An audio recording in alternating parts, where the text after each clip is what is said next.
Really quickly, I'm just riding my bike. I saw this property here for sale. It's been on the market for a couple of years now. It's right here on A1A. You can see the beaches right there. I contacted the broker a couple of years ago about what the price would be.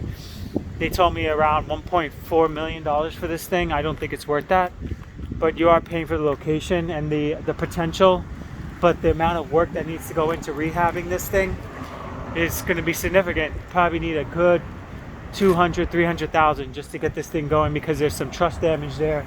Just some engineering and truss work that needs to get done. Number one thing I would probably do is figure out if I can convert this into a quad. So it's eight rooms here, plus that building there. 8 rooms. Short term, I would try to convert it into a quad. Long term, I have to check with the city to make sure that's possible. Sometimes they don't want you to convert that. They want to keep everything zoned properly. The other thing I would do is I would need to go figure out what my asking price is and my rehab budget. So let's just say I go in at $500,000 for this property, rehab budget of $300,000. That puts us at 8.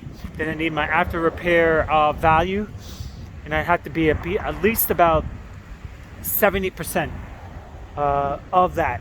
So they're not going to loan up to. They're not going to loan more than 70% of the after repair value. So if I'm going to be if I'm going in at 800,000, I need to be able. They're going to loan probably about 1.2 million as an after repair value, and they're going to loan 80% of that, 1.2.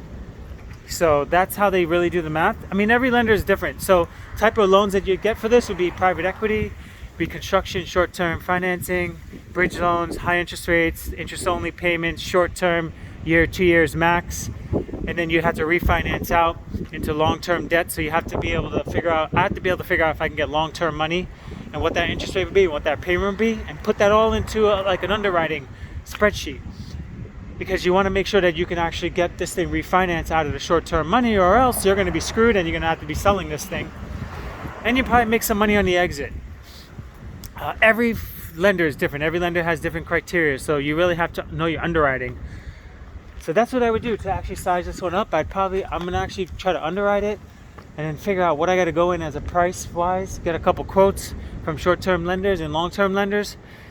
And do the homework too as well to figure out with the city if I can rezone this to long-term rentals and not do short-term vacation. And if it makes sense, if the numbers line up, they line up. And then we go into it. Probably have to put down at least maybe 30% down to buy this bad boy with the financing.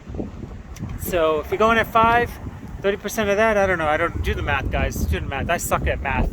That's why I have spreadsheets. And you crunch the numbers and you massage it until the numbers line up. If they don't line up, they don't line up. You don't get the deal. They don't line up. If they don't line up, you're not going to make money. Anyway, that's it. I want to share that with you on my ride to shopping real estate. Woo!